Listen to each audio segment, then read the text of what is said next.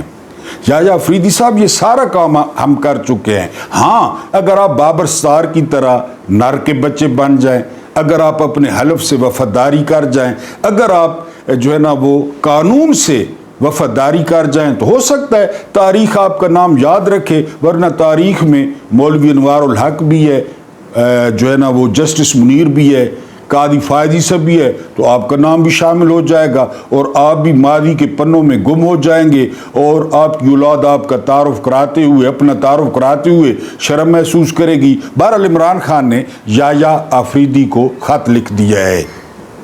قانون ایک ایسا مکڑی کا جالا ہے جس میں مکھی پھنس جاتی ہے، مچھر پھنس جاتا ہے اور جو ہے نا وہ چونٹی پھنس جاتی ہے، لیکن اگر وہاں پہ شیر آ جائے، وہاں پہ ہاتھی آ جائے تو پھر جالا اس کے سامنے کیا معنی رکھتا ہے۔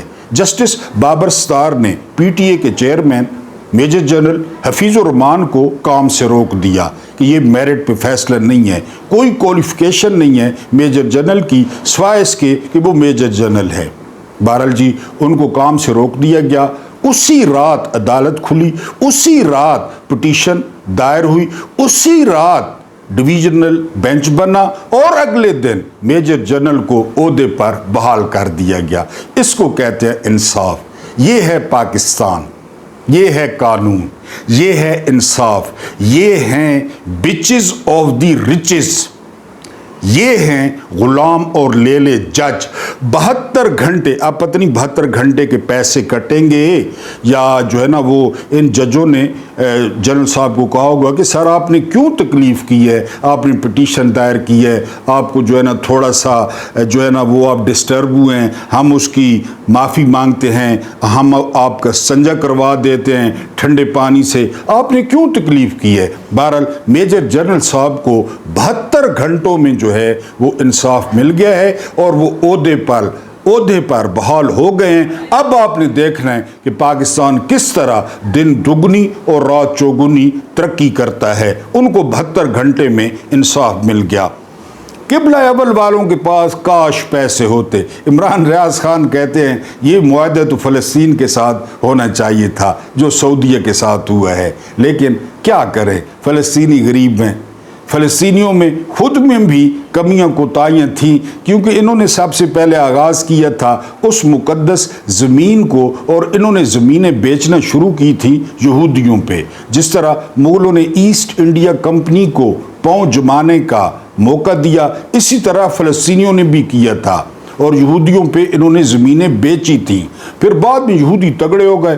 اب صورتحال آپ کے سامنے ہے۔ بنجامن نیتن یاہو کہتا ہے کہ فلسطین ہے ہی ہمارا، یہاں پہ کوئی فلسطینی نہیں ہوگا، یہاں پہ کوئی حماس نہیں ہوگی۔ لیکن پوائنٹ یہ ہے کہ اگر فلسطینیوں کے پاس ریال ہوتے، اگر فلسطینیوں کے پاس ڈالرز ہوتے تو ان کے ساتھ بھی معاہدہ ہو سکتا تھا، ان کی بھی حفاظت ہو سکتی تھی، کیونکہ اس طرف منہ کر کے جو ہے وہ انبیاء نماز پڑھتے رہے ہیں، وہ قبلہ اول تھا مسلمانوں کا اور ہے، قیامت تک رہے گا۔ بیت المقدس وہیں پہ ہے جس کو حضرت عمر رضی اللہ تعالی عنہ نے فتح کیا، پھر بعد میں نجم الدین ایوب کے بیٹے سلطان صلاح الدین ایوبی نے فتح کیا اور ان کو جو ہے نا وہاں سے نکالا، لیکن ان کے پاس پیسے نہیں ہیں۔ ہمارا مسئلہ پیسے ہے۔ عمر چیمہ جو اسٹیبلشمنٹ کا ٹوٹ ہے، ٹٹ پونچیا ہے، وہ ٹویٹ کرتا ہے کہ ہم عربوں کو کرائے کی بندوق دیں گے، عرب ہمیں پیسے دیں۔ سمپل جو عام فارمولہ ہوتا ہے، ہماری معیشت خراب ہے، یعنی ہم تحفظ دیں گے، وہ ہمیں پیسے دیں۔ یعنی مجھے معاہدے پہ کوئی اعتراض نہیں ہے، میں معاہدے پہ خوش ہوں جس طرح میں نے پہلے کہا، لیکن ان کا خون کیوں سستا ہے؟ فلسطینیوں کا خون کیوں سستا ہے؟